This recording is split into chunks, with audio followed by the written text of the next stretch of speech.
4 बजे सिर्फ DD news पर। मैंने कहा था ना, जापानियों के साथ कोई और भी आ रहा है, वो रहा सुभाष चंद्र बोस। तुम्हारा नाम क्या है नौजवान? बोस विसोरो। तो आज हमें अपना पहला बहादुर नागा साथी मिला है, बोस भी।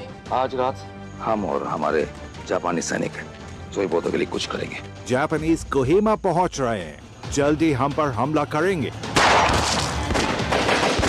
स्वराज में देखिए बॉस विसोरो की महान गाथा। देखिए स्वराज प्रत्येक रविवार प्रातः 9 बजे।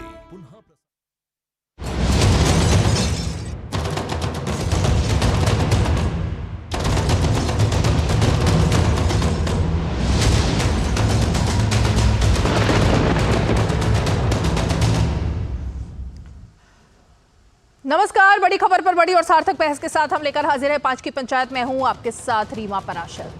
अयोध्या में भव्य, दिव्य, अद्भुत, अकल्पनीय, अविस्मरणीय मंदिर बनकर तैयार है। 22 जनवरी जबकि प्राण प्रतिष्ठा होगी, तब के लिए पूरी तैयारियां जोरों पर हैं।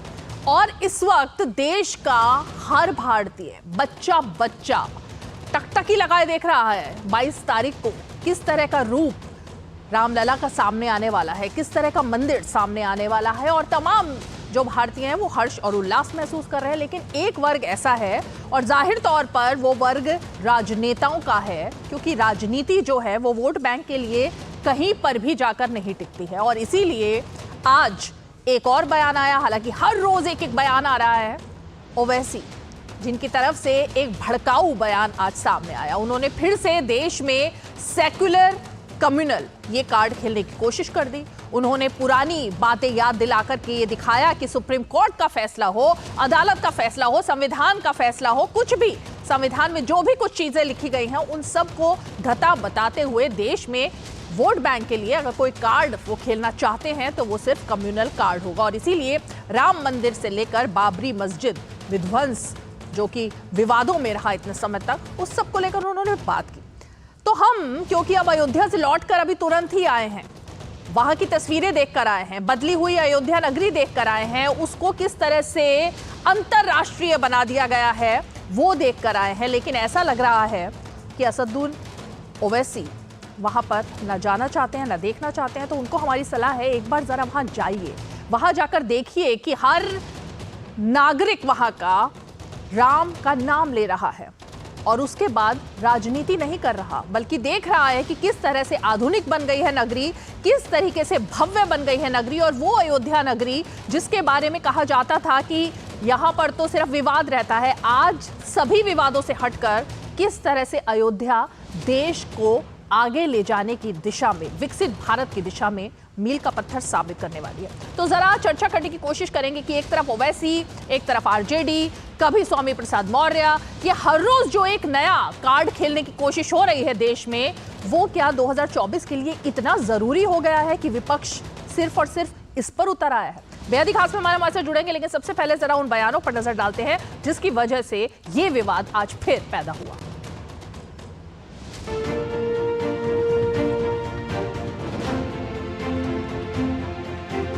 हमारी मस्जिद हमने खो दी और वहां पर क्या किया जा रहा है आप देख रहे हैं। नौजवानों, क्या तुम्हारे दिलों में, हमारे दिलों में तकलीफ नहीं होती कि जिस जगह पर हमने 500 साल हय्या अल सलाह और हय्या अल फलाह की सदाएं दी, जहां पर हमने बैठकर कुरान करीम का जिक्र किया, जहां पर हमने बैठकर सलात और सलाम के नजराने पेश किए, आज वो जगह हमारे हाथ में नहीं है।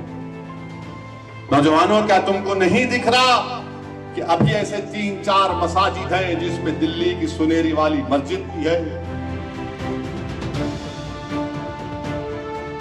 मैं बार बार कहता हूं कि ये ओवैसी जिन्ना का जिन इनके अंदर प्रवेश कर गया है, फिर भारत को ये तोड़ना चाहते हैं और युवाओं को भड़का रहे हैं। प्रभु श्री राम का ही डीएनए पूरे देश में है, हिंदू और मुसलमान दोनों का एक ही है। उनके मन में जो डर है, लोगों के मन में जो डर पैदा हो रहा है या किया जा रहा है, वो एक राजनीति है।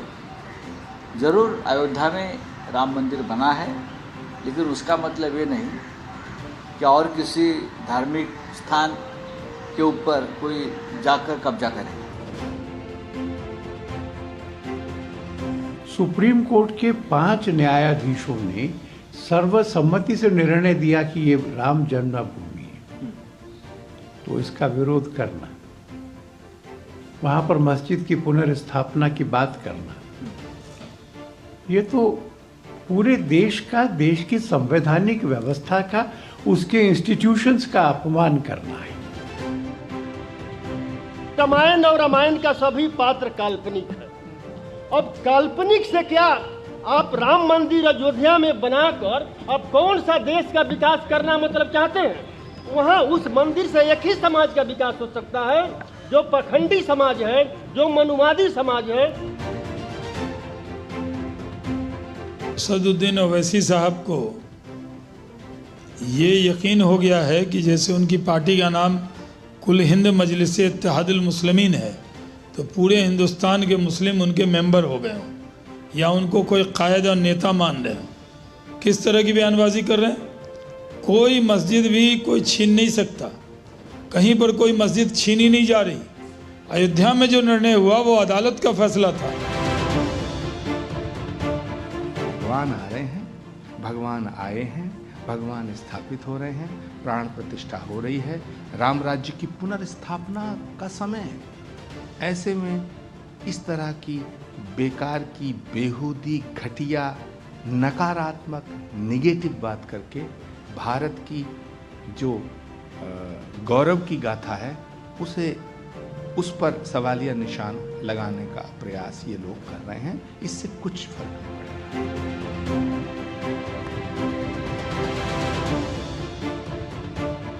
और जो भड़का रहे हैं जवानों को, भड़काए थे यहाँ जितने आए हैं यहाँ छठ पहुँचाने के लिए, जब विवादित रामलला त्रिपाल में थे तब भी यहाँ आए थे, और आए और सब यहाँ मारे गए और उनका कब्रिस्तान यहाँ बन गया।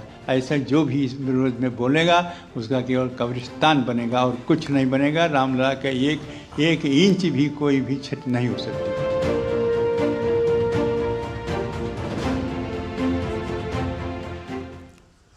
तो ये वो बयान है जिसको लेकर देश में अब एक चिंता हो रही है कि आखिर जब भारत का हर नागरिक गौरवान्वित महसूस कर रहा है, तो ये कौन लोग हैं जो देश में जहर उगल रहे हैं, आग लगाने की कोशिश कर रहे हैं और फिर बदनाम किसी और को करने की कोशिश कर रहे हैं। जरा मेहमानों का रुख कर लेते हैं। बेहद ही खास मेहमान हमारे साथ इस वक्त सीधे जुड़ गए हैं। मैं परिचय अपने खास मेहमानों का आपसे करा देती हूँ। हमारे साथ बीजेपी का पक्ष रखने के लिए सीधे जुड़ गई हैं अनिला सिंह जी, जो कि प्रवक्ता हैं भारतीय जनता पार्टी की। हमारे साथ आनंद दुबे जी जुड़ रहे हैं, जो कि प्रवक्ता हैं शिवसेना उद्धव गुट के। हमारे साथ विजय कृष्णा जी जुड़ रहे हैं, जो कि प्रवक्ता हैं शिवसेना शिंदे गुट के। इसके अलावा हमारे साथ मोहम्मद फरहान जी जुड़ रहे हैं, जो कि AIMIM की तरफ से। आज ज़रा उनसे बात करने की कोशिश करेंगे हम। तो ये तमाम खास मेहमान हैं। और इसके अलावा हमारे साथ प्रोफेसर सुबोध कुमार मेहता जी हैं, जो कि RJD की तरफ से, ज़रा हम उनसे बात करेंगे, उसके प्रवक्ता हैं। लेकिन मोहम्मद फरहान जी, ये आग जो उगली गई है, इसकी ज़रूरत क्या थी? इस वक्त देश में सब कुछ बहुत अच्छा चल रहा है, हर नागरिक जो है वो राममय हो गया है, पूरा देश राममय है, तो ये क्या ज़रूरत थी भड़काने की लोगों को?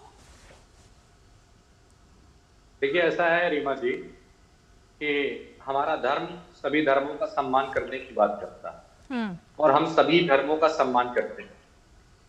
दूसरी बात मैं आपको कहना चाहूंगा कि हमारी लड़ाई ना तो मर्यादा पुरुषोत्तम राम से है और ना उनके बन रहे मंदिर से है। हमारी लड़ाई भाजपा से है, RSS से है, विश्व हिंदू परिषद से है, बजरंग दल से है और रहेगी। क्यों? क्योंकि इन्होंने हमारी मस्जिद हमसे छीनने का काम किया है। मैं आपको एक बात और बताना चाहूंगा, ना तो मर्यादा पुरुषोत्तम राम जी ने, ना उनके भाई भरत जी ने, ना लक्ष्मण जी ने, ना शत्रुघ्न जी ने, और ना ही नल नील, और ना तो उनकी पूरी टीम, चाहे हनुमान जी, किसी ने मस्जिद को शहीद नहीं किया। शहीद तो मस्जिद को किया है बजरंग दल, RSS, भाजपा, शिवसेना और संघ के लोगों ने। और ये बात इतिहास के काले अध्याय के रूप में लिखा जा चुका है, इसमें कोई फॉरवर्ड की बात नहीं है। और हम जब तक जिंदा रहेंगे इस बात को बताते रहेंगे, और जब मर जाएंगे तो अपनी आने वाली नस्लों को ये बात वसीयत करके जाएंगे कि इस बात को बताते रहना कि 6 दिसंबर 1992 को बाबरी मस्जिद को शहीद किया गया था और इन लोगों द्वारा शहीद किया गया था। आप भारत के नागरिक हैं या नहीं है फरहान जी? भारत के नागरिक हैं आप या नहीं है? अगर अपने हक की बात कोई करे तो वो भारत का नागरिक नहीं है। नहीं, भारत का नागरिक है या नहीं है, मैंने सवाल एक सेकेंड इसलिए पूछा है क्योंकि भारत का नागरिक जो है वो भारत के संविधान में यकीन करता है, सुप्रीम कोर्ट में यकीन करता है और वहीं पर जाकर गुहार लगाता है। लेकिन अगर सुप्रीम कोर्ट से भी ऊपर आप अपने आप को समझ रहे हैं, संविधान से ऊपर, इसका मतलब भारत का नागरिक समझने में दिक्कत हो रही होगी। देखिए, ये आपकी समझ की उपज हो सकती है कि आप मुझे भारत का नागरिक मानती हैं कि नहीं मानती हैं, मगर मुझे पता है कि हम बाई बर्थ भारतीय हैं और भारतीय ही रहेंगे इंशाल्लाह। भारतीय रहते हुए ही इसी भारत की जमीन में 2 गज जमीन में लेट जाएं। तो सुप्रीम कोर्ट ने जो कहा उस पर यकीन क्यों नहीं हुआ? ये जो कुछ हुआ, और आप जिस मस्जिद की बात कर रहे हैं, सुप्रीम कोर्ट ने हर पन्ने पर बताया है कि वहां क्या था, क्या सबूत मिले और किस लिए राम मंदिर वहां बनना चाहिए, और उसके अलावा मस्जिद कहां बननी चाहिए, वहां मस्जिद बन रही है। सुनिए, देखिए, आपने जो हमको दान में जमीन दी है, उस जमीन पर मस्जिद कौन बनवा रहा है उससे भारत के किसी व्यक्ति तो मतलब सुप्रीम कोर्ट पर प्रॉब्लम है आपको? सुन लीजिए मैडम, पूरी बात कंप्लीट करने दीजिए, आप फिर बोलिएगा। जो उलमाए दीन है हमारे यहाँ, जो दानिश्वर लोग हैं, जो तमाम अहलक के लोग हैं, उन्होंने कह दिया है कि जहाँ मस्जिद बन रही है उस मस्जिद से हमारा कोई लेना देना नहीं है। अगर वहां बनाना है तो वहां मुसलमानों के लिए कब्रिस्तान बना दीजिए, कब्रिस्तान की कमी है। फरहान जी, एक मिनट रुकिए, मैं अनिला सिंह जी के पास जाऊं। फरहान जी, आपने जो बात कही मैं उस पर अनिला सिंह जी के पास जाऊं, लेकिन एक और सवाल मैं पहले आपसे पूछना चाहूंगी। ये जो सुनहरी बाग मस्जिद का नाम दिया है, ना तो इसको बीजेपी हटा रही है, ना आरएसएस, ना शिवसेना, ना कोई और पार्टी, इसको लेकर के अगर विवाद पैदा करने की फिर कोशिश हो रही है, मतलब देश में आप इसी तरह के विवाद पैदा करना चाहते हैं। अच्छा, ये बताइए, सुनहरी बाग की जो मस्जिद है दिल्ली में, बहुत पुरानी मस्जिद है, हेरिटेज मस्जिद है, उसको एमएनडीसी ने गिराने का नोटिस नहीं दिया, अखबारों में नहीं छपवाया कि क्या इसको गिराया जाना चाहिए कि नहीं जाना चाहिए? मामला कोर्ट में है या नहीं है? सुनिए, एक मिनट सुन लीजिए। मामला कोर्ट में होते हुए वही तो मैं कहना चाहूंगा। अब आपने बात कह दी मामला कोर्ट में, उसके बाद आप कैसे नोटिस छाप सकते हैं? जो मामला कोर्ट में विचाराधीन हो, ठीक है, समझ गए। ओके, अनिला सिंह जी जवाब देंगी। ये गलत है या सही, मुझे आप बताइए रीमा जी पहले। नहीं, इसमें मैं बहस का पात्र इसलिए नहीं बनना चाहती क्योंकि जो बहस जिनके आपने नाम लिए हैं वो इसमें बहस में आए तो अच्छा है, क्योंकि अगर आप मुझसे पूछ रहे हैं तो हर जगह पर वक्फ बोर्ड जो है वो डिसाइड अगर कर रहा है और यहाँ पर वक्फ बोर्ड चुप है और वो नहीं बता रहा है कि जमीन का क्या मतलब है, तो या तो उसको ऑथोराइज कर दिया जाए या नहीं किया जाए, दोनों तरफ से बात नहीं चलती। अनिला सिंह जी, ये राम क्या आप ही के हैं सिर्फ? क्योंकि संजय राउत कह रहे हैं आपने राम का अपहरण कर लिया है, ओवैसी कह रहे हैं अब बाकी मस्जिदों की बारी आ रही है। ये जो बयान आ रहे हैं इस पर जरा मैं रिएक्शन चाहूंगी। पहले मेरी सबको राम राम। और चलिए, इनकी मर्जी ऐसी है कि सोचते हैं ऐसे कि बाकी मस्जिदों की बारी आ रही है, तो कई बार जबान पे सरस्वती बैठी हो। व्यक्तिगत रूप से मैं कहूंगी कि इनकी जबान पे सरस्वती बैठी हो, बाकी मस्जिदों का भी नंबर आ जाए। जो हक हिंदुओं का है, जो मंदिर तोड़ तोड़ के मस्जिदें बनी हैं, 42,000 से ज्यादा ही ऐसे मंदिर हैं जिनको तोड़ के मस्जिदें बना दी गई। 1947 में जब हमने 8,82,000 स्क्वायर किलोमीटर का प्लॉट इनको दे दिया था, जो सी फेसिंग भी था, जो माउंटेन फेसिंग भी था, तो क्यों नहीं गए भाई? हाँ, मक्का मदीना में इनके भाईजान मस्जिदें तोड़कर और दुनिया भर की चीजें तोड़कर वहां पे सहूलियतें की चीजें बना देते, वहां इनकी जुबान नहीं खुलती है। यहाँ पे राम लल्ला का मंदिर अगर बन रहा है, जो अधिकार, जो हक यहाँ पर सनातनियों को मिलना चाहिए था वो मिल रहा है, तो इन्हें बड़ी परेशानी हो रही है। ये ओवैसी वही है ना जो इनके दादा साहब थे, अब्दुल वाहिद ओवैसी साहब, जिनको कासिम रिजवी ने कमाल संभाल दी थी MIM की, जिसके आगे इन्होंने AI जोड़ दिया था। ये कासिम रिजवी वही है जिसने 2 लाख हिंदुओं का कत्लेआम किया था। अरे पूरा इतिहास है, गवाही है इतिहास की। तो ओवैसी के मुंह से फूल तो बिखरेंगे नहीं, खुशी तो जाहिर होगी नहीं। और राम हमारे हैं, ठीक है, राम नाम का जाप ये नहीं करेंगे, ओवैसी बिल्कुल नहीं करेंगे। ये केवल और केवल कड़वी बातें कहेंगे। ठीक है, और समझ लेना चाहिए रीमा जी एक बात और, ओवैसी जैसे लोगों को, ओवैसी जैसी मानसिकता वाले लोगों को एक चीज समझ लेनी चाहिए साहब, ये सनातन है। हर हिंदू देवी देवता के हाथ में शस्त्र हैं। जो धर्म को निभाना चाहिए, क्या करना चाहिए, उसका अर्थ बताते हैं। मैं आनंद दुबे जी और बाकी मेहमानों का रुख करूं, लेकिन फरहान जी, हाँ आप कुछ रिएक्शन दे रहे हैं, क्योंकि मैं ये कहना चाहती हूँ, मैं अभी अयोध्या से परसों ही लौट कर आई हूँ, वहां पर कोई हिंदू मुसलमान नहीं कर रहा है, वहां मुस्लिम भी उतने ही खुश है जितने हिंदू खुश हैं, क्योंकि उनको लग रहा है इस अयोध्या की उन्होंने कभी कल्पना नहीं की थी, जहां होटल्स खुल रहे हैं, जहां इतने लोग आ रहे हैं हर दिन, सबका रोजगार चल रहा है। ये हिंदू मुसलमान क्यों कर रहे हैं? फरहान जी जवाब दीजिए। सुनिए मैडम रीमा जी, मैंने आपको शुरुआती दौर में ये बात कही थी कि हमारा विरोध ना तो मर्यादा पुरुषोत्तम राम से है और ना तो उनकी मंदिर से है और ना उनके परिवार से है। बात समझ लीजिए। अगर मुझे भी, मैं ये बात आपके टीवी चैनल के माध्यम से कहता हूँ, बड़ी बात कह रहा हूँ, कि अगर मुझे मंदिर उद्घाटन के प्राण प्रतिष्ठा कार्यक्रम का निमंत्रण मिलेगा तो मैं भी जाऊंगा। तो प्रॉब्लम ये है मतलब कि निमंत्रण नहीं मिला। सम्मान करने का काम करता है हमारा धर्म। किसी के धर्म के बारे में अनार्गल बातें नहीं करता है। ये भारतीय जनता पार्टी की परंपरा रही है, ये संघ की परंपरा रही है, ये मुसलमानों की परंपरा नहीं है कि वो किसी के धर्म का अपमान करें। दूसरी बात, अनिला सिंह जी बड़ी बड़ी बात कर रही, हिदायत दे रही। अरे हिदायत देना है तो रमेश जी को दीजिए, हमको मत दीजिए। जो आपके मेंबर ऑफ पार्लियामेंट हैं, जो क्या नाम है, पार्लियामेंट के अंदर खड़े होकर जो देश की पंचायत, सबसे बड़ी महापंचायत में खड़े होकर के और उस पंचायत को तार तार करने का काम करते हैं। इंटरनेशनल लेवल पर लोगों ने सुना और देखा कि भारत के अंदर किस तरीके से मुसलमानों का अपमान किया जा रहा है। फरहान जी नहीं, गलत बयानी नहीं फरहान जी, गलत बयानी नहीं। पहली बात, आपकी पार्टी को पूरे देश में कितने वोट मिलते हैं ये आप तय कर लीजिए। पूरे देश के मुसलमानों का आप प्रतिनिधित्व कर रहे हैं ओवैसी, ये बात तो सच है नहीं, क्योंकि भारत के हर मुसलमान का ठेका तो आपने नहीं ले लिया ना। भारत के हर मुसलमान के दिल में क्या चल रहा है ये आप तय नहीं करेंगे, और ना ही आप इसको लेकर के डंके की चोट पर इतने धड़ल्ले से बोलेंगे, क्योंकि वोट बैंक तय करता है आपका। लेकिन वोट कितने मिले वो भी सोच लीजिए फरहान जी। अब रुकिए, नहीं, आप जो बता रहे हैं भारत की छवि, तो भारत की छवि ऐसे बयानों से धूमिल होती है जो दिए जा रहे हैं, ऐसे बयानों से धूमिल होती है।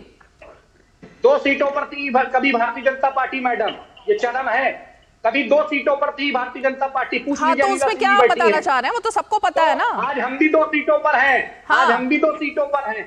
आज हम भी 2 सीटों पर हैं। जिस तरह के आप बयान दे रहे हैं उसके बाद मुझे नहीं लगता और आगे बढ़ पाएंगे। चलिए मैं आनंद दुबे जी के पास आऊंगी। ओके आनंद दुबे जी, ये जो, चलिए ओवैसी का बयान तो मैं साइड में रखूं, वो जो भी कुछ कह रहे हैं वो उनका अपना, क्योंकि वो उनके भाई तमाम इस तरीके के बयानों के लिए जाने ही जाते हैं। लेकिन ये भगवान राम को बीजेपी ने अपना उम्मीदवार बना लिया है, भगवान राम का बीजेपी ने अपहरण कर दिया है, राम का मालिक बनने की कोशिश हो रही है, ये तमाम बातें तो उस पार्टी के प्रवक्ताओं की तरफ से आ रही हैं आनंद दुबे जी, जिन्होंने खुद राम मंदिर को लेकर के एक लड़ाई जो चल रही थी उसमें वो शामिल हुए थे। तो अब क्या बदल गया सब कुछ रुख? रीमा जी नमस्ते, आपको और आपके सभी दर्शकों को नए वर्ष की हार्दिक शुभकामना। कुछ बदला नहीं है, बदला है तो केवल भारतीय जनता पार्टी की विचारधारा बदल गई है। जिस आंदोलन में हमारी इतनी बड़ी भूमिका रही हो कि पूरी दुनिया को याद होगा वो वाक्य कि यदि वो मस्जिद का ढांचा किसी ने गिराया और वो शिव सैनिक थे तो मुझे इस बात का गर्व है, ऐसा कहने वाली पार्टी के आदरणीय बाला साहब ठाकरे जी के हम कार्यकर्ता हैं। और आज उन्हीं कार्यकर्ताओं को, उन्हीं पार्टी के नेताओं को इस भव्य आयोजन में बुलाया तक नहीं जा रहा। तो बदला कौन है? हम तो नहीं बदले हैं, हम तो वहीं खड़े हैं जहां कल खड़े थे, आज भी वही खड़े हैं और कल भी रहेंगे। हमारी किसी से वैचारिक लड़ाई हो सकती है, हमारी राजनीतिक दुश्मनी हो सकती है, लेकिन देश और राष्ट्र से बड़ा तो कोई नहीं है। आप इतना बड़ा आयोजन कर रहे हैं, राम भगवान का मंदिर बनने जा रहा है, हम सबका एक सपना रहा है कि इस जन्म में, इस जीवन में हमें बनते हुए देख रहे हैं, और उस उतने बड़े आयोजन में हमें आप बुला तक नहीं रहे। आप कांग्रेस पार्टी को बुला रहे हैं, आप सोनिया गांधी जी को न्योता दे रहे हैं, आप मल्लिकार्जुन खड़गे जी को बुला रहे हैं, उद्धव ठाकरे को भी न्योता जा रहा है, जो मेरे सूत्रों ने बताया है जाने वाला है। रीमा जी एक मिनट, जा रहा है और बड़े प्रेम से बुलाना, दोनों में बहुत फर्क है। ये जा रहा है, ये कब अब हो सकता है आप 21 तारीख को भेजें? अब सर प्रेम से कैसे बुलाएंगे ये बताइए, आप प्रेम का पैमाना कैसे तय होगा? हमें कम से कम 1 महीना पहले तो बताइए, जैसे आप सबको बता रहे हैं गर्भगृह में कौन जाएगा, कौन आगे बैठेगा, कौन भाषण देगा, वो तो हमें बताइए ना। आप हमें 1 दिन पहले बुलाएंगे क्या?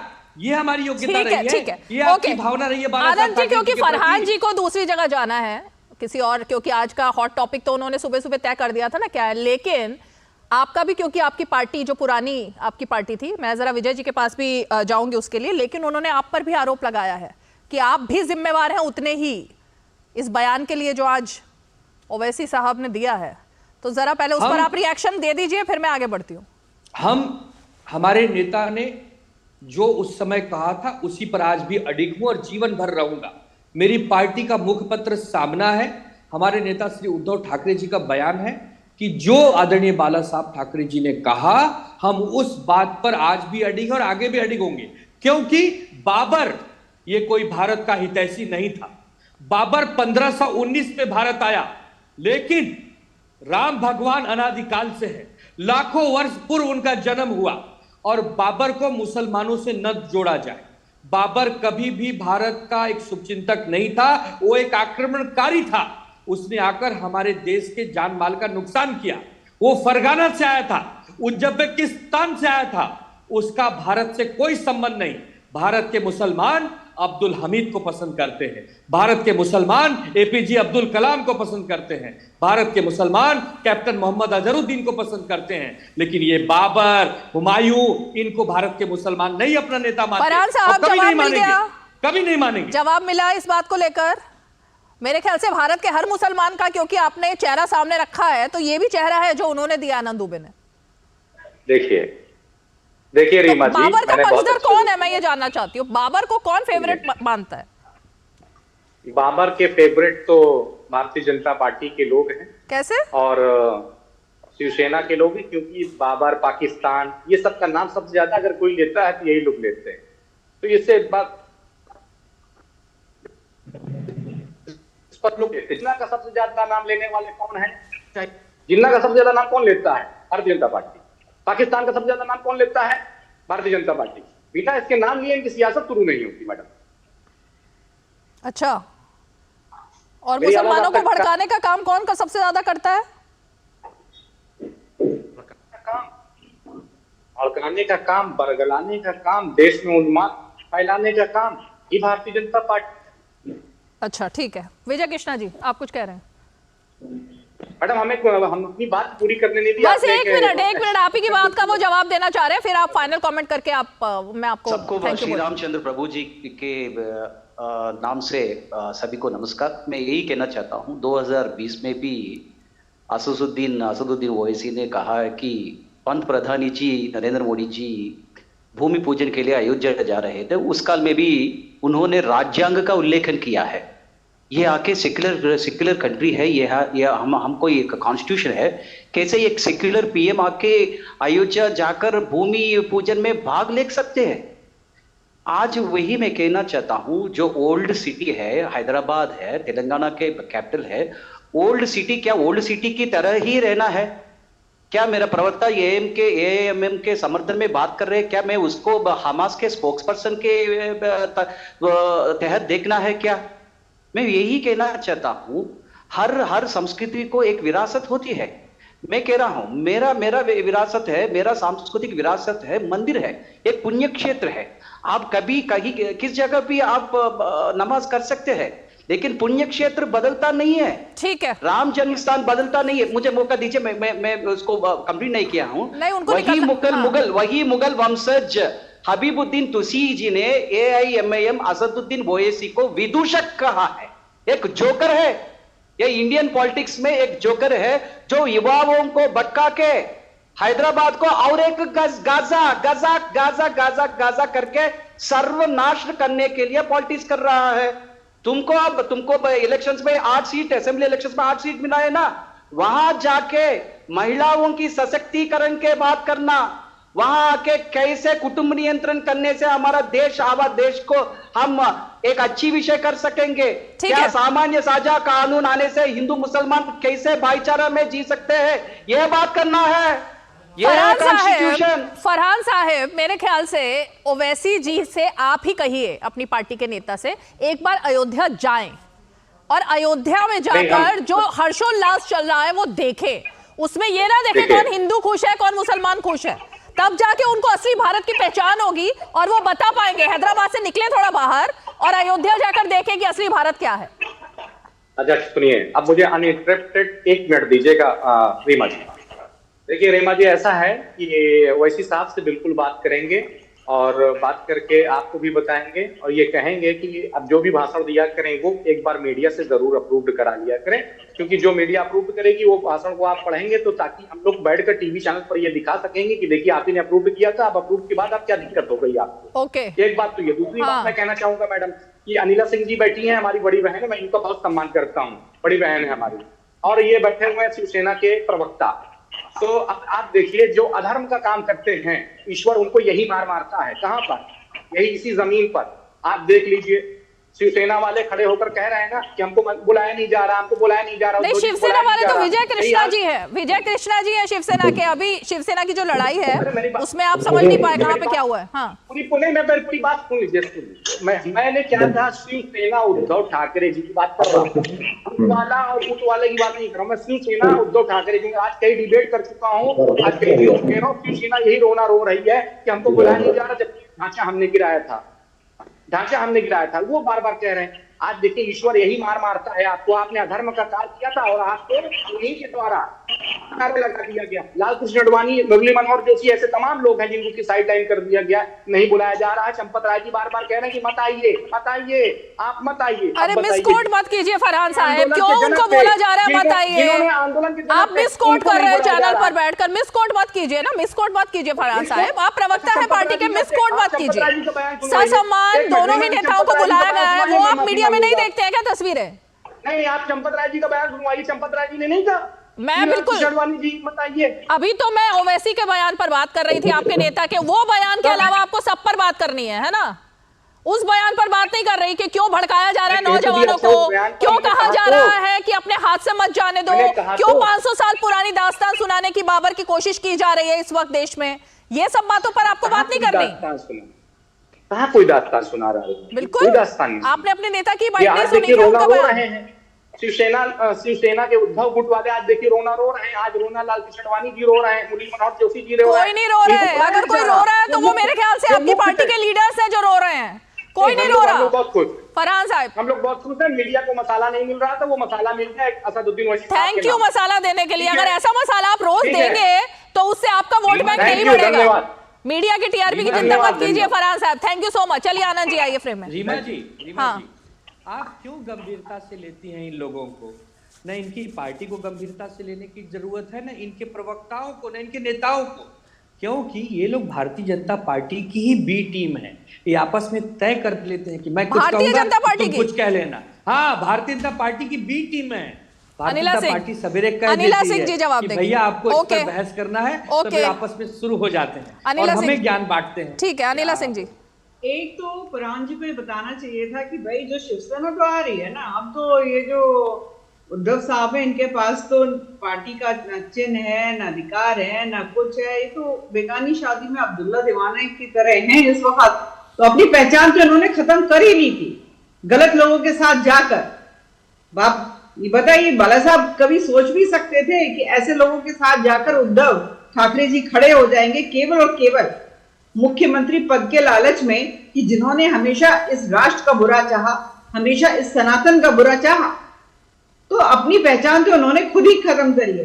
और जहां तक रहा ओवैसी का सवाल, तो ओवैसी तो मैंने बताया ना कि वो एक लूज कैनन की तरह है, उल्टी सीधी बयानबाजी करना और फिर मीडिया में आना। इन्होंने ठेका ले रखा है पूरे मुसलमानों का। हाँ, 1947 में धर्म के आधार पर ही इस राष्ट्र के टुकड़े हुए थे, एक बन गया इस्लामिक रिपब्लिक ऑफ पाकिस्तान। जब इस्लामिक रिपब्लिक ऑफ पाकिस्तान बन गया तो लेकर जाते ना अपना सारा परिवार वहीं पे, क्यों रुके? इस्लाम में जो जो लिखा हुआ है वही सब मानते। वहां की कोई मस्जिद जो है इनकी परिभाषा के अनुसार शहीद नहीं हुई, हम मंदिर सारे तोड़ दिए गए हैं। 20% हिंदू आज 2% से भी कम रह गया है। रोज बहन बेटियां उठा दी जाती हैं, उनके साथ क्या क्या होता है मुझे बोलने में भी शर्म आती है। हाँ। ये वो इस्लामिक रिपब्लिक ऑफ पाकिस्तान है। यहाँ पर क्योंकि हमको समझाया जाता है, सिखाया जाता है कि भाई वसुधाय कुटुंबकम, वसुधाय कुटुंबकम, हमने फिर भी इनका स्वागत किया। और सत्ता में राजनीतिक दल था जिन्होंने साजिश करी इस राष्ट्र के साथ, बहुत बनाते हैं ये लोग। अनिला जी, मैं जरा अब आरजेडी, क्योंकि वो पार्टी बन गई है जो भी इसी उसमें कूदना चाह रही थी और कूद गई है, प्रोफेसर सुबोध, ये जो आरजेडी के विधायक ने जो पोस्टरबाजी की पटना में, जिस तरह मीडिया को बुलाकर अपना बयान दर्ज करवाया, जिस तरह के आरोप लगाए, जिस तरह से भगवान राम के चरित्र को लेकर उन्होंने आरोप लगाए और जो बातें की गई हैं उस पर पार्टी का रुख अभी तक ऑफिशियली सामने आया नहीं है। तो ये बहती गंगा में हर आदमी हाथ धोने में लगा हुआ है कि कहीं से कुछ वोट हमें मिल जाएं, गाली दो और वोट लो, ये चल रहा है देश में। रीमा जी, बहुत देर से मैं सुन रहा था और जिन शब्दों का प्रयोग अनिला जी कर रही हैं तो मुझे आश्चर्य लगता है। खैर उस पर मैं बात में बोलूंगा। आपने मुझसे क्वेश्चन पूछा है कि ऑफिशियल क्या है। देखिए, मैं ऑफिशियल प्रवक्ता हूं और ऑफिशियल प्रवक्ता होने के नाते कह रहा हूं कि हमारे पार्टी के डीएनए में सर्वधर्म समभाव का जो है मूल्य समाया हुआ है और हम सभी धर्मों को इक्वी डिस्टेंस पे देखते हैं और सबको अपना मानते हैं। तो जहां तक विधायक को निकाला क्यों नहीं गया पार्टी से? अभी तक कोई नोटिस दिया है उनको, उनके बयान के लिए कुछ फटकार लगाई गई है? अभी सुनिए, विधायक का फतेह बहादुर सिंह जी का जो पोस्टर लगा हुआ है, फतेह बहादुर सिंह कोई ऐसे शब्द नहीं बोल रहे हैं, न ही उन्होंने लिखा है। सावित्रीबाई फुले का वो कोटेशन है जहां पर ये दर्शाता हो कि वो किसी की अपमान कर रहे हैं, पहली बात। दूसरी बात ये, अगर फतेह बहादुर जी की कोई शब्द ऐसी है जिससे आहत पहुंच रही है तो वो फतेह बहादुर जी इंडिपेंडेंट हैं। पार्टी उनके रुख पे विश्वास नहीं करती है। पार्टी जो है, राम सबके हैं और राम हमारे भी हैं। जितना राम भाजपा के हैं उतना राम आरजेडी के भी हैं। लेकिन कुछ लोग ऐसे हैं जो है हवा में भी सियासत देख रहे हैं कि राम को बांटने के लिए ये लोग लगे हुए हैं कि मैं राम का जो है सच्चा प्रहरी हूं और तुम राम को ही धोखा दे रहे हो। ऐसा ऑपोजिशन जो है। एक मिनट सर, ये कहने से सुबोध जी, ये कहने से क्या सारे पाप धुल जाते हैं कि ये पर्सनल कमेंट है और निजी बयान है? पार्टी के टिकट पर कोई विधायक बनकर आता है तो उसका निजी बयान कैसे हो जाता है? मैं समझ नहीं पा रही हूँ। स्वामी प्रसाद मौर्य पार्टी के टिकट पर आते हैं, पार्टी उनको बड़ा पद देती है, पार्टी उनको हर फोरम पर रखती है, लेकिन जैसे ही उनकी आग उगलने की बीमारी जो उनकी चल रही है वो शुरू होती है तो अचानक उनके निजी बयान हो जाते हैं। मानसिक गुलामी का प्रतीक है राम मंदिर और भगवान राम। देखिए, ये किस तरह का बयान था? रीमा जी, देखिए, ये जो बहस है निर्गुण और सगुण का, निर्गुण भगवान कन कन में है, सब में है और हर जगह राम है, ठीक है। और जहां पर मंदिर की जो स्थापना हुई जो है आपको शंकराचार्य आने के बाद कि भगवान को मंदिर के रूप में देखा गया, तो ये तो बहस जो है 7वीं सेंचुरी से ही ये बहस चल रही है। कोई फतेह बहादुर जी आज की बहस नहीं कर रहे हैं। ये बहस का डिबेट हो सकता है, लेकिन आस्था की जहां बात हुई रीमा जी, आस्था में हम उतना ही आस्था रखते हैं जितना बाकी अन्य लोग आस्था रखते हैं। लेकिन हमें बड़ी दुख की बात कहना पड़ रहा है कि जो हम लोग सीताराम वाले हैं, हम लोग जो है राम वाले हैं। जो अनिला जी आई अभी सबसे पहले राम जी बोली इन्होंने, तो राम जी को हे राम, गांधी के जो राम के सबसे बड़े अनुयायी गांधी हैं, गांधी को अंतिम शब्द हे राम तक किसने पहुंचाया? अरे सर, कहां से कहां पहुंच रहे हैं आप? इतिहास के पन्नों को पहले खंगालिए फिर बात कीजिए प्रोफेसर साहब। अनिला जी जरा आएंगी? ओके, अनिला जी जवाब देंगी, फिर विजय कृष्णा जी। अनिला जी जवाब देंगी। ओके, रीमा जी, इसी को कहते हैं देश में, इसी को कहते हैं देश में सौहार्द खत्म करना, जिस तरह के बयान आप दे रहे हैं, इसी को कहते हैं। अनिला सिंह जी। रीमा जी, अनिला जी, देखिए, ऐसा है प्रोफेसर सुबोध कुमार मेहता जी, आपने अभी यहाँ पर उदाहरण दिया अपनी बात की शुरुआत में कि हमारे यहाँ हमारी पार्टी तो कहती है सर्वधर्म समभाव। ये महात्मा गांधी जी ने कहा था, ठीक है। हमारे धार्मिक ग्रंथों में बिल्कुल भी नहीं लिखा हुआ है। हमारे धार्मिक ग्रंथों में लिखा हुआ है अहिंसा परमो धर्मा, धर्म हिंसा तदैव च, यानी कि अहिंसा बहुत अच्छी बात है, परंतु अपने धर्म की रक्षा यानी कि कर्तव्य की रक्षा, हमारे धरा पे, हमारी संस्कृति में, हमारे पंथ में धर्म का अर्थ कर्तव्य होता है। यानी अहिंसा परमो धर्मा, धर्म हिंसा तदैव च। अहिंसा बहुत अच्छी बात है, परंतु अपने धर्म की रक्षा करने के लिए अगर हथियार उठाना पड़े तो उठाइए, ये सिखाया गया है। जो आप कह रहे हैं ये महात्मा गांधी जी ने कहा था, ठीक है। तो जाके कांग्रेस पार्टी को ये पाठ पढ़ाइएगा, हमें पाठ ना पढ़ाइएगा। जहां तक भारतीय जनता पार्टी का सवाल है, भारतीय जनता पार्टी इस भारतीय संस्कृति को जीती है, राष्ट्र को जीती है। और अपनी सनातन परंपरा पे गर्व करती है। ठीक है, किसी का भी अपमान नहीं करते हैं। ओके, प्रधानमंत्री नरेंद्र मोदी जी कहते हैं सबका साथ सबका विकास, पर इसका मतलब ये नहीं है कि लेके चप्पल आप हमारे सर पे मारोगे, हमारे हिंदू देवी देवताओं का अपमान करोगे, हमारे ग्रंथों का अपमान करोगे, मंदिर को कहोगे कि ये मानसिकता की गुलामी और जाने क्या उठपटांग बातें करोगे। बिल्कुल भी नहीं। सनातन जागृत हो चुका है। अभी फरहान साहब जा चुके हैं, ये कह रहे थे तभी भारतीय जनता पार्टी भी 2 सीटों पे रहती थी।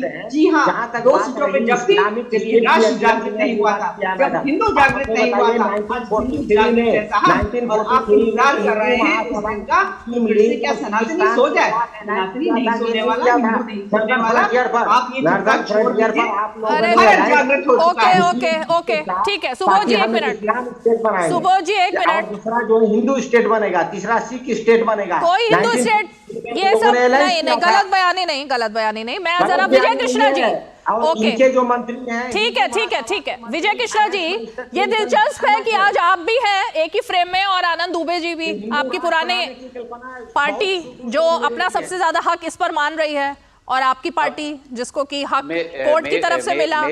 तो मैं ये जानना चाहती हूँ, उद्धव ठाकरे जी को अगर इनवाइट अभी तक नहीं मिला है और ये कहा गया है हर राम भक्त को बुलाया जा रहा है और उनको भी बुलाया जाएगा, तो फिर दिक्कत क्या है? मैं यही कहना चाहता हूँ, जो धनुर्बाण को पकड़ने का हक है वो आगे हमारा पक्ष प्रमुख शिंदे, एकनाथ शिंदे जी को है। उन्होंने हिंदुत्व विचारधारा महाराष्ट्र में स्थापित किया है। मैं ही कहता हूँ, बाला साहब ठाकरे जी का जो कट्टर हिंदुत्व है, जो जय हिंद जय महाराष्ट्र का घोषण होता है, वो शिवसेना एकनाथ शिंदे से ही है। मैंने 1 महीने पहले इंडिया टुडे में आदित्य ठाकरे जी का इंटरव्यू देखा है। इसमें कह रहा है आदित्य ठाकरे जी, भारत एक देश ही नहीं है, टुकड़ों का मुल्क है। ये क्या होता जा रहा है? आज आके जो दुबे जी ने प्रतिनिधित्व कर रहा है, वो आके और एक ये MIM बना है। मैं कह रहा हूं, मैं भारत में रहने वाली एक दक्षिण प्रांत के वासी हूं, लेकिन मेरा देश एक ही हो सकता है। वो सर्वसत्ता की जो एकत्व होता है, वो आके ये यूनियन ऑफ स्टेट्स है। ये कहां से विचारधारा है? क्या मैं महाराष्ट्र में आके ये विदर्भा है, ये कोंकण है, ये मुंबई है, ये छोटा मुंबई है, क्या ऐसा विभाजन करने से आदित्य ठाकरे को कैसा लगेगा? इसलिए मैं कह रहा हूं, जो इंडिया अलायंस के मीट में आदित्य ठाकरे जी ने फोटो लिया है, उसके बाजू में उसका MP का नाम है तिरुमावलवन है। वो चिदम्बरम MP, BC के चिदम्बरम MP ने हिंदू महिलाओं को अपमानजनक बात किया है, इस देश को तोड़ने की ऐलान दिया है। जब ये इंडिया अलायंस को, इंडिया को तोड़ने का ऐलान देता है, ये लोग आके धृतराष्ट्र के तरह मौन व्रत में रह जाते हैं। दुबे जी बात कीजिए। आनंद दुबे जी, ये हिंदुत्व की लड़ाई तो दोनों में चल ही रही थी ना, कि कौन असली हिंदुत्व को लेकर चल रहा है और हिंदुत्व से कौन पीछे हटा। लेकिन जब राम मंदिर की बारी आई है, तो अब लग रहा है 24 को लेकर अब हिंदुत्व पर फिर से बात करनी शुरू कर देनी चाहिए। तो ये तो डिलेमा है जो चल रहा है आपकी पार्टी में, सही है ना? रीमा जी, मैं एक बात नहीं समझ पा रहा हूँ कि लोग हम पर आरोप लगा रहे हैं कि हमने हिंदुत्व छोड़ दिया है, आप कांग्रेस के साथ चले गए हो। चलिए, यहाँ तक तो समझ में आया कि हम कांग्रेस के साथ चले गए हैं, लेकिन जब कांग्रेस पार्टी को बुला सकते हो, मल्लिकार्जुन खड़गे जी को बुला सकते हो, श्रीमती सोनिया गांधी जी को बुला सकते हो, तो हम अछूते कैसे रह गए प्रभु? हमें क्यों नहीं बुलाए? तो आप ये कहो कि जानबूझकर उद्धव ठाकरे जी को हम नहीं बुलाना चाहते, क्योंकि सबको पता है कि जब उद्धव ठाकरे जी उस कार्यक्रम में बैठेंगे तो उस कार्यक्रम का सारा फोकस उद्धव ठाकरे जी पर चला जाएगा, क्योंकि वो श्री बाला साहब ठाकरे जी के सुपुत्र हैं, जिन्होंने राम मंदिर अयोध्या में बने इसकी भूमिका में सबसे बड़ी भूमिका निभाई। तो आप क्रेडिट नहीं देना चाहते? आप कहिए ना, डरते क्यों हो भाई? अनिला सिंह जी, हम डरते हैं, ये हम उनका कद अटेंशन की लड़ाई है। इसका मतलब सारा अटेंशन क्योंकि उनकी तरफ चला जाएगा उद्धव ठाकरे की, इसीलिए अनिला जी। आनंद जी, अयोध्या नगरी में प्राण प्रतिष्ठा वाले दिन सारा अटेंशन केवल और केवल एक जगह रहेगा, वो है प्रभु राम, और किसी पे कोई अटेंशन नहीं जाएगा। अब क्यों सोच रहे हो कि अटेंशन जो है उद्धव जी पे रहे, भगवान श्री राम पर नहीं रहे?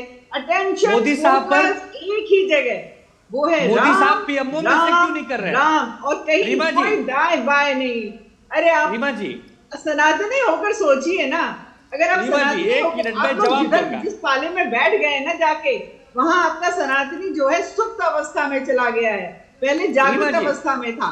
आनंद दुबे जी कुछ कह रहे हैं, अनिला जी आप ही की बात पर कुछ कह रहे हैं आनंद दुबे। हाँ रीमा जी, प्राइम मिनिस्टर ऑफिस में बैठ के आदरणीय मोदी जी क्यों वर्चुअली वीडियो कॉल से क्यों प्रणाम नहीं कर रहे हैं, जब राम भगवान पे ही फोकस है? अच्छा, आपको ऐसा लगता है राम मंदिर जिसके बारे में आपने अभी खुद कहा इतना इंतजार करना पड़ा, इतना आंदोलन चला, सब कुछ हुआ, तो प्रधानमंत्री वर्चुअली उसको इनॉग्रेट करें, लेकिन उद्धव ठाकरे को निमंत्रण पहली पंक्ति का मिलना चाहिए। हमें भी फिर उद्धव ठाकरे क्यों नहीं वर्चुअली टीवी पर देख लेते? हमें भी बुलाइए, या तो फिर हमें भी बुलाइए। सवाल तो यही है, उद्धव ठाकरे क्यों इतने बेचैन है जाने के लिए? फिर या स्वयं मत जाइए। कितना साधारण प्रश्न पूछ रहा हूँ, या तो हमें भी उस उत्सव में बुलाइए या स्वयं मत जाइए। ठीक है, अनिला जी जवाब देंगे, फिर विजय जी के पास आऊंगी, फिर मैं जरा सुबोध जी। हाँ अनिला जी, यू आर टू गुड। आपने इनको कॉर्नर कर लिया, आपने कहा कि वर्चुअली उद्घाटन कर सकते, तो वो भी वर्चुअली देख सकते हैं, जिसका इनके पास कोई उत्तर नहीं था। मुझे लगता है आनंद जी, आप प्रवक्ता उद्धव जी के जो भी थोड़े बहुत पार्टी बची हुई है उसके यहाँ पर आप बैठे हुए हैं, तो आपका कर्तव्य है अपने नेता के विषय में बात करें, बिल्कुल करना भी चाहिए। पर भगवान श्री राम जो है ना, वो ये नहीं देखेंगे, मैं आपको सच्ची बता रही हूँ कि वो ये नहीं देखेंगे कि उद्धव जी वहां पे पहली लाइन में बैठे हैं नहीं बैठे हैं, निमंत्रण आ रहा है कि नहीं आ रहा है, वो उनकी भावना देखेंगे। और आपकी भावना इस बात, उद्धव जी की भावना इस बात पे अब डिपेंड हो चुकी है, निर्भर हो चुकी है कि अगर निमंत्रण आएगा तो मैं भगवान श्री राम के प्रति। बिल्कुल आनंद दुबे जी, ये आप तो इतने अच्छा बोलने वाले स्पीकर और पार्टी के सीनियर लीडर हैं, आपको लगता है कि भगवान राम का मंदिर, रामलला विराजमान के दर्शन, प्राण प्रतिष्ठा, तो हर आदमी भगवान राम की प्रतिमा जिस तरह से वहां पर बन रही है उनके पहले दर्शन करने के लिए आतुर होंगे, लेकिन आपको लग रहा है फोकस होगा उद्धव ठाकरे पर। ये बयान मुझे थोड़ा सा अटपटा लगा है आज आपका, कि मतलब भगवान से चेहरा हटाकर सब लोग देखेंगे उद्धव ठाकरे कहाँ बैठे हैं, उनका क्या योगदान रहा, रीमा जी, आप रिवाइंड करके मेरा बयान सुनिए। मैंने कहीं ये नहीं कहा कि राम भगवान की तुलना में लोग उद्धव जी को देखेंगे। आपने कहा सारा टेंशन वही चला जाएगा। नहीं, इस कार्यक्रम के पीछे जो उद्देश्य है, जो रणनीति बनाई गई है कि सिर्फ और सिर्फ नरेंद्र भाई मोदी जी का चेहरा कैमरे पर रहेगा और कोई नेता उस समय नहीं रहना चाहिए, तो मैं ये कहता हूं राष्ट्रपति महोदय तो सबसे बड़ा पद है, आदरणीय महामहिम द्रौपदी मुर्मू जी को बुलवाइए, उनके हाथों से प्राण प्रतिष्ठा करवा दीजिए, विषय समाप्त होता है, हम सब घरों में बैठकर यहीं से पूजन कर लेंगे और तो 22 के बाद हम ठीक है। विजय कृष्णा जी के पास में जाऊं आनंद जी, लेकिन सोनिया गांधी, मल्लिकार्जुन खड़गे, इसके अलावा अखिलेश यादव और तमाम पार्टियों के जो और नेता हैं, उन सबसे बढ़कर अब मतलब उद्धव ठाकरे हैं कि अगर ये लोग भी पहुंच जाएंगे, कैमरा इनकी तरफ नहीं जाएगा, लोग नहीं देखेंगे सिर्फ उद्धव ठाकरे को। उद्धव ठाकरे जी बाला साहब ठाकरे जी के सुपुत्र हैं। हाँ। और बाला साहब ठाकरे जी के कद के समान कोई नेता नहीं था, ठीक है। चलिए विजय कृष्णा जी, विषय आके हमारे भारत देश में अनरिकग्नाइज्ड पॉलिटिकल पार्टीज बहुत सारे हैं। आप समझिए, Shivsena is a registered state political party, वो आके जो धनुर्बाण पकड़ने की हक है वो हमारा है, हम है असली शिवसेना है। मैं वही पूछना चाहता हूं दुबे जी, जब आपने हिंदुत्व विचारधारा छोड़ दिया है, जब पालघर में साधुओं की हत्याकांड हुई है, आप मौन व्रत में ऐसा ही बैठे हैं। मैं वही कह रहा हूं, आपने प्रकाश अंबेडकर जी का जो आगाड़ी है उनसे आप जुड़े हुए हैं, वो हर दिन औरंगजेब के आशीर्वाद लेने के लिए जाते हैं और चादर वहां छोड़कर आते हैं, और आप कहते हैं हम हिंदुत्व विचारधारा रखने वाली पार्टी है। पूरा भारत देश में रहने वाले उत्तर प्रांत लोगों को धर्मपुरी के एमपी सेंथिल कुमार ने, सांसद ने कहा है गोमूत्र पीने वाले लोग। आपके शरीर में कोई फीलिंग नहीं आया? मुझको आ रहा है, कैसे मेरे भारत देशवासी को इतना इंडिया अलायंस अपमान कर सकते हैं? आप आके मनीष कश्यप को अरेस्ट करते हैं, नीतीश कुमार जी। यहाँ आके तमिलनाडु में उत्पीड़न हो रहा है, जो माइनॉरिटी भाषा बोलने वाले जो लोग हैं उन पर उत्पीड़न हो रहा है, लेकिन उन लोगों के आवाज जो उठा है वो मनीष कश्यप के बिहार में जेल जा रहे हैं। इसलिए मैं कह रहा हूं आप अनरिकग्नाइज्ड पॉलिटिकल पार्टी है। मैं कह रहा हूं अगर कोई आह्वान नहीं आए तो वो मेरा राम है, मैं जरूर जाऊंगा, मेरा आत्मा राम के लिए मैं जरूर जाऊंगा। ओके आनंद दुबे जी, ये तो पॉइंट है ना। आप ये बताइए टेक्निकली आज की डेट में जो असली शिवसेना है वो तो एकनाथ शिंदे की शिवसेना है ना, सबसे ज्यादा सांसद और विधायक आपकी पार्टी के वहां जा ही चुके हैं। तो उद्धव ठाकरे को क्या सिर्फ इसलिए निमंत्रण मिलना चाहिए क्योंकि वो बाला साहब ठाकरे के सुपुत्र हैं, या फिर कि जो असली पार्टी पर जिनका हक है एकनाथ शिंदे, उनको बुलाना चाहिए? अब तो ये सवाल ये भी खड़ा होता है ना फिर कि हकदार कौन है? देखिए, हाँ। असली पार्टी भी हमारी है। कैसे? और 100 लोग मिलकर कल को कहें कि सूरज का नाम अब सूरज नहीं है, कल से चंद्रमा है। 100 लोग नहीं, इलेक्शन कमीशन ने बोला है। इलेक्शन कमीशन ने। इलेक्शन कमीशन कौन होता है भाई? इलेक्शन कमीशन मैनेज नहीं हो सकता क्या? इलेक्शन कमीशन कल कह दे कि नहीं, जिस पार्टी में 5 ही विधायक हैं वो 5 छोड़ के चले गए, और लेकिन संख्या बल कार्यकर्ता सब कुछ पार्टी किसी और की है, तो 5 विधायकों की पार्टी हो जाएगी। ये कैसा तर्क है? तो कैसे देश चलेगा? जब संस्थाओं पर भरोसा नहीं है तो कैसे देश चलाएंगे? हमें चुनाव आयोग पे कोई भरोसा नहीं है, हमें इस समय सिर्फ सुप्रीम कोर्ट पर भरोसा है। ओके, तो कोर्ट ने क्या कहा? 10 जनवरी को फैसला आने वाला है। हाँ। 10 जनवरी को असली नकली का एक फैसला आने वाला है।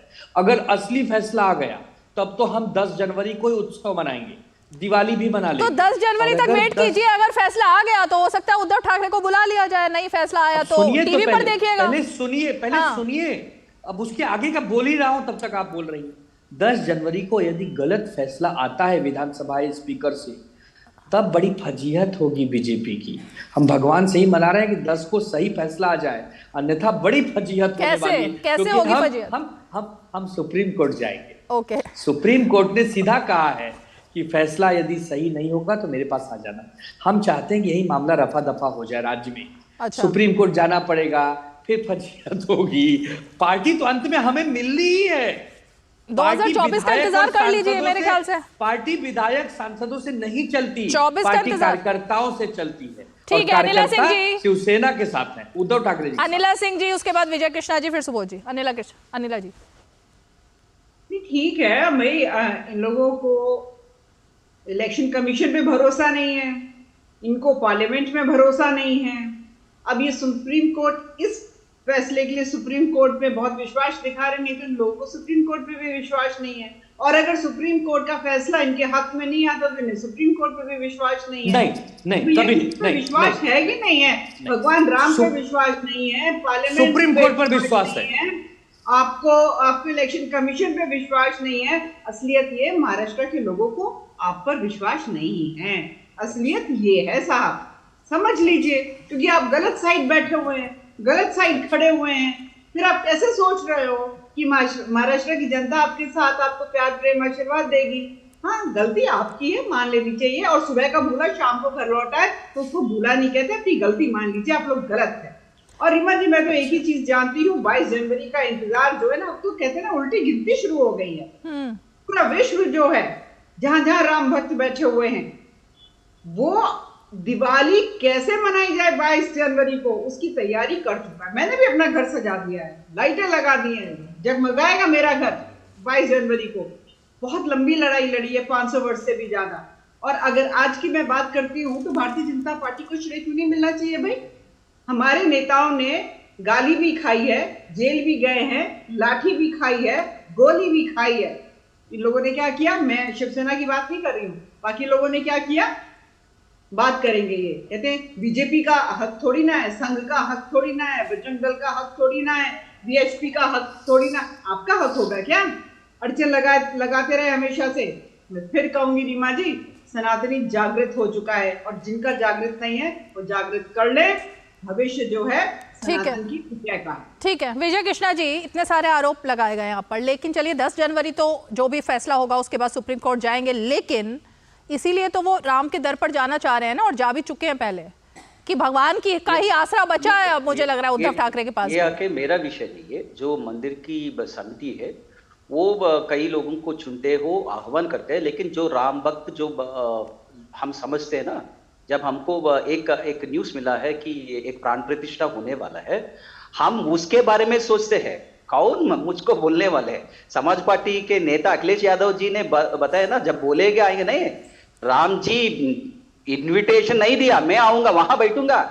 वही आंजनेय स्वामी जी का भक्ति है ना, जो राम का नाम जप करने से मुझे मुक्ति मिलता है, वही उद्देश्य है। हम राम का स्मृति हम कहते हैं, योगा वासिष्ठ में क्या कहा है, वो जो जीवन मुक्ति कैसा होना है, आत्मा और जीवात्मा के जो आत्मा और परमात्मा का जो संबंध होता है, उसी विषय के बारे में वशिष्ठ महामुनि से बात किए हैं।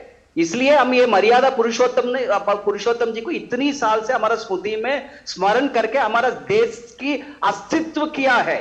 इसलिए मैं कह रहा हूं, इतना निशब्द से, इतना आनंद से हम ये प्राण प्रतिष्ठा करने के चाहिए। ये इसमें कोई राजनीति नहीं होना चाहिए। मैं वही विपक्ष को एक निवेदन करना चाहता हूं, जितना आप बात कर रहे हैं इतना ही हमको पता चल रहा है। कर्नाटक में एक आदमी पर जो केस है 33 साल पहले जो दंगा के है, वो राम भक्त थे, उस पर आपने फिर केस ओपन डाल के वो आपने जेल डाले हैं। वही औरंगजेब की सरकार होता जा रहा है आपका कर्नाटक सरकार। ठीक है सुबोध जी, मैं आप ही के पास आना चाहूंगी, क्योंकि आपने उस बयान को तो अलग कर दिया था, लेकिन आज की डेट में राम मंदिर को लेकर आपकी पार्टी की ऑफिशियल लाइन क्या है? देखिए, सबसे पहली बात तो मैं जो बात आई यहाँ पे कृष्णा जी कर रहे थे मनीष कश्यप के बारे में, तो मैं बताऊं कि मनीष कश्यप एक राज्य को दूसरे राज्य से लड़वाना चाहता था और फेक वीडियो लगाकर वो काम कर रहा था, तब वो जेल गया। पहली बात। दूसरी बात यह है कि जहां तक बात रही प्राण प्रतिष्ठा तमिलनाडु में होने वाला है, तो आप हमें बताइए इसका मतलब क्या होता है? इसका मतलब ये होता है कि जीवन देना, प्राण जीवन देना। तो क्या ये इतने बड़े हो गए कि राम को भी ये लोग जीवन देंगे? एक सेकंड विजय जी 1 मिनट, कुछ बोल रहे हैं सुबोध जी। क्या सुबोध जी? कह रहा हूं कि राम को पक्ष और विपक्ष में बांटकर एक पक्ष है और एक विपक्ष है, और इस तरीके से जो है जहरीली हवा फैलाई जा रही है। कौन फैला रहा है? के मुद्दों का अपहरण कौन फैला रहा है? कौन रोज सुबह उठकर बयान दे रहा है? कौन देश में आग लगा रहा है? कौन है वो अलायंस? हाँ, आप रीमा जी, आप सुनते हैं, बीच में आ जाते हैं। आप कर रहे हैं, बाजार और मीडिया के माध्यम से जनमानस के मुद्दे को अपहरण किया जा रहा है और आप उसमें साथ दे रहे हैं। भगवान राम को पक्ष और विपक्ष में आपने बांटा है। प्राण प्रतिष्ठा, आप भगवान राम को प्राण प्रतिष्ठा करेंगे? आप जीवन देंगे भगवान राम को? सुबोध जी, हिंदू रीति रिवाज जानते हैं आप या नहीं जानते हैं?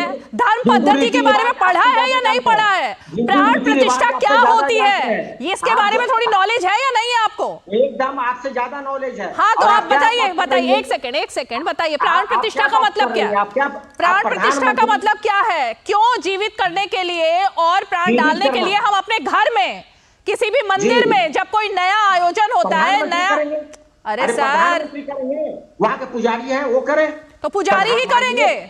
माननीय प्रधानमंत्री संवैधानिक दायरों से बंधन में बंधे हुए हैं।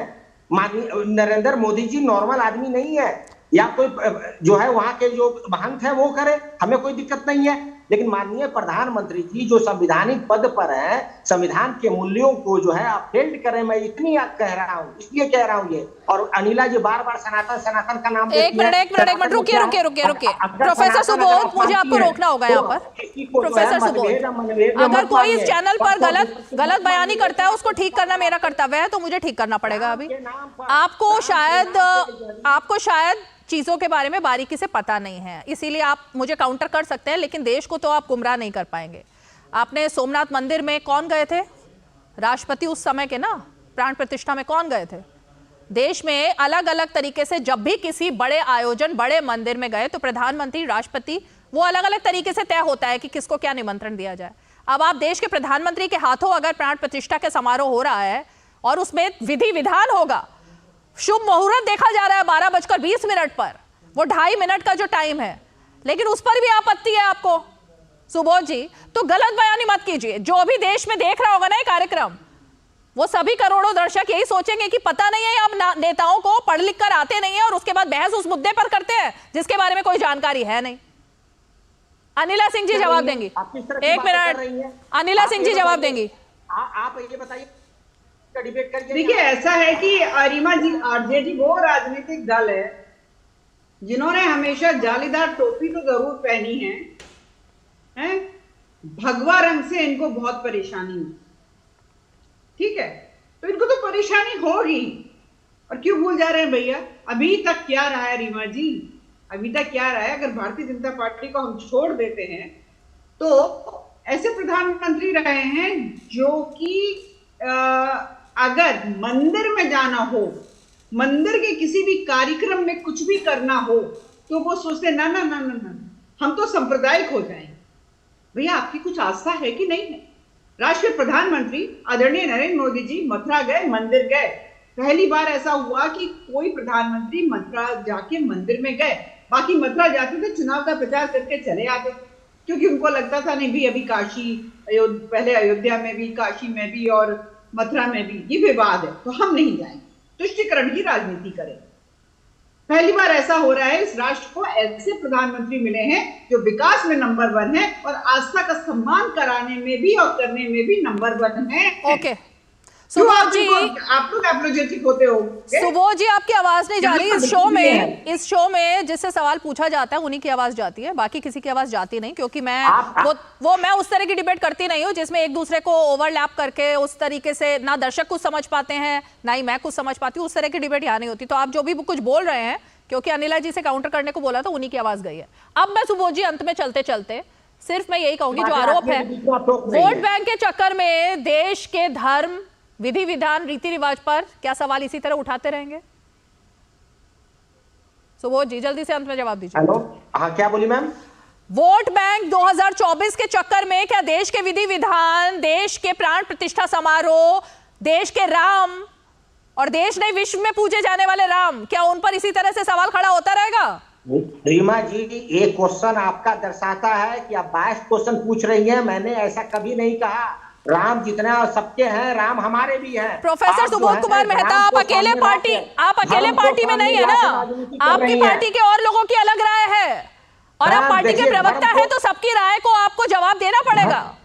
धर्म को नाम पर आप राजनीति कर रही हैं, धर्म के नाम पे आप क्वेश्चन पूछ रही हैं। धर्म के नाम पे कोई जो है पब्लिक डिबेट नहीं होना चाहिए। अगर आपको करना है तो पढ़ाई के नाम पे कीजिए, दवाई के नाम पे कीजिए, कमाई के नाम पे कीजिए, एम्प्लॉयमेंट के नाम पे कीजिए, एग्रीकल्चर के नाम पे कीजिए। बिल्कुल नहीं है पढ़ाई के नाम पर। एक मिनट सुनिए प्रोफेसर साहब, मेरे पास समय नहीं है, रुकिए। सुबोध जी, मेरी डिबेट उसी पर है बिल्कुल, कि किस तरह से अयोध्या में विकास की बहार जो है ना वो चल रही है, और पढ़ाई भी आ रही है, रोजगार भी आ रहा है, खुशहाली भी आ रही है, इंटरनेशनल एयरपोर्ट भी बन रहा है, रेलवे स्टेशन भी बना है। ये सब चीजें अगर आपको नहीं दिखती हैं तो इसके लिए मीडिया और मैं जिम्मेवार नहीं है। आपको अपनी आंखों का चश्मा हटाना पड़ेगा और देखना पड़ेगा कि अयोध्या किस तरह से देश के विकास में खुद भी विकसित हुई है और आगे भी बढ़ रही है। चलिए, बहुत बहुत शुक्रिया सभी खास मेहमान आज 5 की पंचायत में हमारे साथ जुड़े। और इसीलिए धर्म के नाम पर जाहिर तौर पर डिबेट नहीं होनी चाहिए, लेकिन ये डिबेट करता कौन है? वो नेता जिनकी सुबह अब सिर्फ राम मंदिर के खिलाफ बयान देने से होने लगी है, और रात को सोते सोते भी वो कुछ ऐसी आग उगलकर फिलहाल चैन की नींद सो जाते हैं जिसमें देश के हर भारतीय को सोचना पड़ रहा है कि आखिर दिक्कत है क्या। तो दिक्कत लगता है सिर्फ वोट बैंक है, और वो राजनीति है जो छोटे छोटे मापदंडों से गुजरकर यहां तक पहुंचाई है कि देश में भगवान राम, उनको लेकर के भी इस तरीके की राजनीति हो रही है। चलिए, आज 5 की पंचायत में इतना ही। कल फिर होगी मुलाकात, तब तक के लिए हमें दीजिए इजाजत। नमस्कार।